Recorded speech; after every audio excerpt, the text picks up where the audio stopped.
Hello everyone, welcome to the study hub. I hope आप सब अच्छे से होंगे। तो इंडियन पॉलिटी के अंदर एक नया टॉपिक शुरू करने जा रहे हैं, that is your fundamental duties. अब अगर मैं फंडामेंटल ड्यूटीज़ की बात करूं तो ये आपके पार्ट 4A के अंदर आते हैं।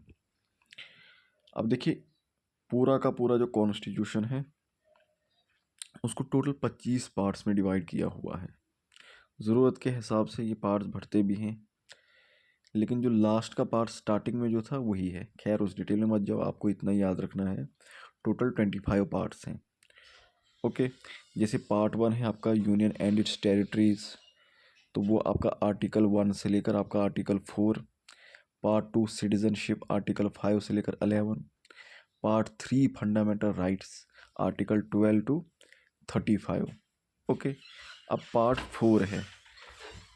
पार्ट 4, तो इसके अंदर क्या है? पार्ट 4 की अगर मैं बात करूं, पार्ट 4 है आपका डीपीएसपीज। ओके, तो डीपीएसपी नेक्स्ट टॉपिक होगा, उसको पढ़ेंगे हम। तो डीपीएसपी जो है वो है आर्टिकल 36 से लेकर 51।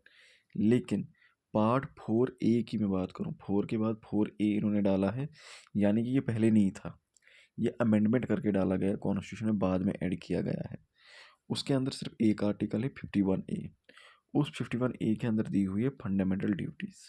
ओके, ये फंडामेंटल ड्यूटीज़ जो है ये कहाँ से लाई गई थी? ये लाई गई थी, स्वर्ण सिंह कमेटी बनी थी एक 1976 के अंदर, उसकी रिकमेंडेशन के ऊपर फंडामेंटल ड्यूटीज़ को लाया गया था। उस वक्त टोटल 10 फंडामेंटल ड्यूटीज़ ऐड की गई थी by 42nd constitutional amendment act 1976 के ज़रिए।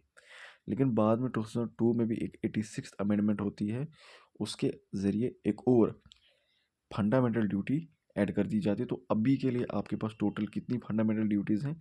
तो अभी के लिए टोटल आपके पास 11 फंडामेंटल ड्यूटीज़ हैं आर्टिकल 51A के अंदर।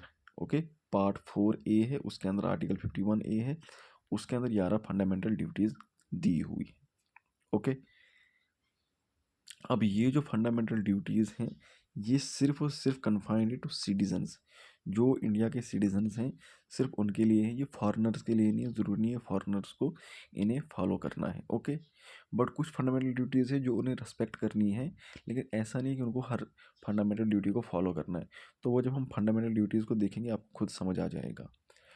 अब ये नॉन जस्टिसेबल हैं, ये भी नॉन जस्टिसेबल हैं, और आपकी डीपीएसपी भी नॉन जस्टिसेबल है। जिस तरह आपका प्रेम्बल नॉन जस्टिसेबल था। नॉन जस्टिसेबल का मतलब है कि कोई भी लीगल एक्शन इनके वायलेशन के अगेंस्ट नहीं लिया जा सकता। अगर आपने किसी फंडामेंटल ड्यूटी को वायलेट किया, ओके, तो उसके लिए आपके ऊपर कोई legal action as it is नहीं लिया जाएगा। वो अलग बात है कि उनके अंदर भी कुछ लॉज बनाए हुए हैं कि अगर कोई नेशनल फ्लैग की डिसरेस्पेक्ट करता है तो उसके साथ क्या ट्रीटमेंट होगा, वो अलग चीज़ें हैं। But as it is fundamental duty जो है इनको नॉन जस्टिसेबल समझा जाता है कि भाई आप इनको इन्फोर्स करने के लिए या इनको अगर वायलेट करते हैं तो किसी तरह का आपके ऊपर एक्शन नहीं लिया जाएगा। ओके, तो डीपीएसपी जो है वो भी नॉन जस्टिसेबल है। अब देखो ये है यहाँ पर टोटल 11 फंडामेंटल ड्यूटीज़ जो शॉर्ट में मैंने लिखी हुई हैं, बिल्कुल इन शॉर्ट हैं ये आपको याद रखने के लिए। Abide the constitution, respect national flag, national anthem. Okay, ideal, follow ideals of freedom struggle, protect sovereignty integrity of country, defend करना है कंट्री को। ओके, नेशनल सर्विस प्रोवाइड करनी है, spirit of common brotherhood, preserve composite culture, natural environment, develop scientific temper, safeguard public property, strive for excellence. और उसके अलावा जो है 11th फंडामेंटल ड्यूटी जो ऐड की गई थी कि भाई प्राइमरी एजुकेशन जो है बच्चों को प्रोवाइड की जाएगी 6 से लेकर 14 साल के जो एज ग्रुप के बच्चे हैं उनको। तो ये था आपका टॉपिक किसके बारे में? फंडामेंटल ड्यूटीज़ के बारे में। नेक्स्ट टॉपिक है हमारा, नेक्स्ट टॉपिक जो होगा वो होगा हमारा डीपीएसपी, जिसको हम नेक्स्ट लेक्चर के अंदर कवर करेंगे। Thank you so much.